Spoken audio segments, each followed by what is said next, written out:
ഇപ്പം കരിയറിൽ ഏറ്റവും വലിയ നല്ല ഗ്രാഫിലൂടെ പോയിക്കൊണ്ടിരിക്കുന്നു വിചാരിക്കുന്നു. അപ്പം ഡ്യൂഡ് എന്ന സിനിമയിലേക്ക് ട്രെയിലർ കാണുമ്പോൾ ഒക്കെ നമുക്ക് ഫീൽ ചെയ്യുന്നത് ശരിക്കും അങ്ങ് എക്സ്പ്ലോർ ചെയ്ത് ചെയ്യാൻ പറ്റിയ ഒരു ഫീൽഡ് പോലെ, ഒരു സ്ഥലം പോലെ ഫീൽ ചെയ്താൽ ട്രെയിലർ കാണുമ്പോഴും നിങ്ങളെ പെർഫോമൻസ് ഒക്കെ കാണുമ്പോഴും ഡ്യൂഡ് എങ്ങനെ ഉണ്ടാവും ശരിക്കും? ഈ പറഞ്ഞ തീർച്ചയായിട്ടും എനിക്ക് ഭയങ്കരമായിട്ടും എക്സ്പ്ലോർ ചെയ്യാനുള്ള ഒരു സ്പേസ് ആദ്യം തന്നെ തമിഴ് സിനിമയിൽ നിന്ന് കിട്ടി എന്നുള്ളതാണ്. അപ്പോൾ ഡൂഡിന് മുന്നേ ഞാൻ ഇരണ്ടുവാനും ജനനായകൻ ഈ 2 സിനിമകളിലും ചെയ്യുന്നുണ്ടായിരുന്നു.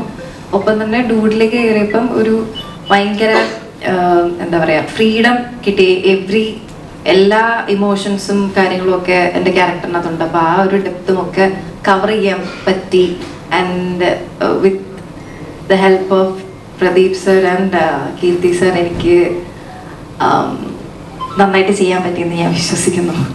അതുപോലെ തന്നെ പറഞ്ഞ പോലെ തന്നെ ആളുകൾ ഏറ്റവും കൂടുതൽ ഏതൊരു ആക്ടേഴ്സിനോട് ചോദിച്ചാലും അവർ പറഞ്ഞ ഒരു കാര്യം, ഒരു സ്ക്രീനിലെങ്കിൽ ഒരു ഷോട്ടിലെങ്കിലും ഇന്ന ആക്ടേഴ്സ് സൂര്യയുടെ കൂടെ, വിജയുടെ കൂടെ, മമ്മൂട്ടിയുടെ കൂടെ, മോഹൻലാലിന്റെ കൂടെ ഒരു ഷോട്ടിലിങ്ങനെ അഭിനയിക്കണം എന്ന് ആഗ്രഹിക്കുന്ന ഒരു ആക്ടർ പോലും ഇല്ലാതിരിക്കത്തില്ല. അപ്പൊ തങ്ങളെ സംബന്ധിച്ച് ഇപ്പൊ അതെല്ലാം അച്ചീവ് ചെയ്തുകൊണ്ടിരിക്കുകയാണ്. എങ്ങനെ ഉണ്ടായിരുന്നു അവരുമായിട്ടുള്ള മൊമെന്റ്സ്? എങ്ങനെ ഉണ്ടായിരുന്നത്? അയ്യോ ഭയങ്കരല്ലേ, ഈ പറഞ്ഞ പോലെ ഫാൻ ഗേൾ മൊമെന്റ്സ് ആയിരുന്നു. എല്ലാ ദിവസവും ഷൂട്ടിന് ചെല്ലുമ്പോഴത്തേനും ഞാൻ അവരെ ഇങ്ങനെ നോക്കിയിരിക്കും.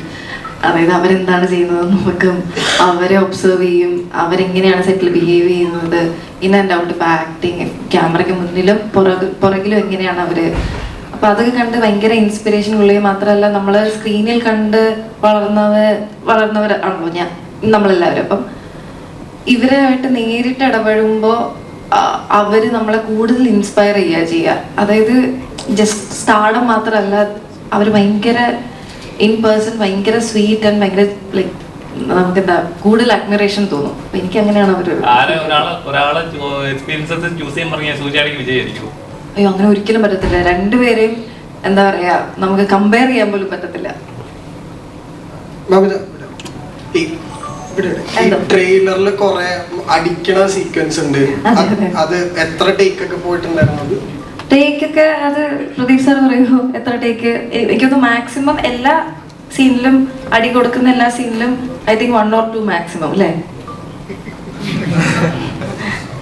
1 or 2 മാക്സിമം. നമുക്ക് അങ്ങനെ 1 or 2 അതായത് നമ്മൾ റിഹേഴ്സൽ ഒക്കെ ചെയ്യുമ്പോഴത്തേനും ഇങ്ങനെ ചുമ്മാ വീശും. ടേക്കിന്റെ സമയത്ത് കുറച്ച് കൊടുക്കും. അത് കീർത്തി സാറ് പറഞ്ഞു എനിക്ക് റിയൽ ആയിട്ട് വേണം, എനിക്ക് അടി കൊടുക്കുന്ന ഫീൽ ആവണം എന്ന് പറഞ്ഞതുകൊണ്ടാണ് അങ്ങനെ ചെയ്തത് അല്ലേ?